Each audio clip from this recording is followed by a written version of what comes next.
نئی نئی اور خوبصورت ٹوپیاں آنا شروع ہو گئی، اور ہر جگہ پر آپ کو ٹوپیاں جو ہے وہ نظر آئیں گی۔ انہی ٹوپیوں کی ایک قسم ایسی نکلی کہ یہاں نالے پاک بنا ہوتا، آپ نے غور کیا، اور لوگ اسے پہنتے۔ اب نالے پاک، یہ بھی یاد رکھیے گا، بہت سے لوگ کہتے ہیں کہ نبی پاک علیہ السلام کی جوتی مبارک ہے اور تم جو ہے اسے ٹوپی پر لگاتے، حضور علیہ السلام کی جوتی مبارک ہے اور تم جو ہے امامے کے اوپر لگاتے ہو، حضور کی جوتی مبارک ہے تم مسجد میں ایسے لگاتے ہو۔ تو یاد رکھیے گا یہ اصل نالے نہیں ہے، یہ اس کا عکس ہے۔ کیا ہے؟ یہ عکس ہے۔ میں نے پہلے بھی یہ بات کی کہ اصل کا حکم اور ہے، عکس کا حکم اور۔ آپ نے نہیں دیکھا کہ مارکیٹوں میں یہی چلے جائیں گل پلازا، چپلوں کے ڈیزائن بنے ہوتے ہیں، وہ نیچے قرآن پاک بھی رکھا، تو وہ اصل نہیں ہے، وہ صرف اس کا عکس ہے۔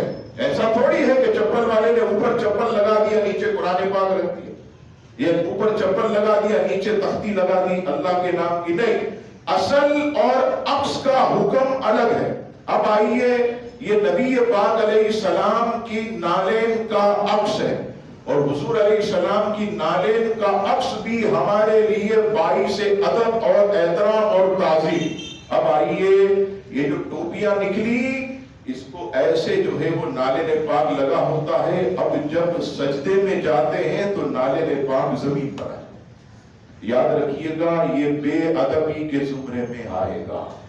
اسی طرح بہت سے لوگ امام شریف پر نالین کا بیج لگاتے ہیں، اور جب سجدے میں جاتے ہیں تو وہ بیج زمین پر آ جاتا ہے۔ اسی طرح بہت سے لوگ بہت زیادہ وزنی نگینوں والا نالین پاک یہاں لگاتے ہیں، اب جب وزن ہوتا ہے تو وہ نیچے آتا، جب سجدے میں جاتے ہیں تو یہ نالین پاک بھی نیچے زمین پر آ جاتا۔ یہ بے ادبی ہے، اس سے بچا جائے۔